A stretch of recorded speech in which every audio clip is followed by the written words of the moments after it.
Samantala, sa layuning mapalakasin ang samahan at ugnayan ng mga miyembro ng pambansang pulisya at kanilang mga pamilya, isinagawa ng Panay Municipal Police Station ang Pamilyang Police Family Day na ginanap sa Panay, Capiz.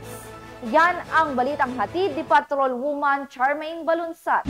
Matagumpay na idinaos ang Pamilyang Police Family Day na may temang Ligtas Ka sa Bagong Pilipinas ng mga tauhan ng Panay Municipal Police Station sa pangunguna ni Police Captain Ronald F. Tunugan, Officer in Charge, na ginanap sa Poblasyon Ilaya, Panay, Capiz.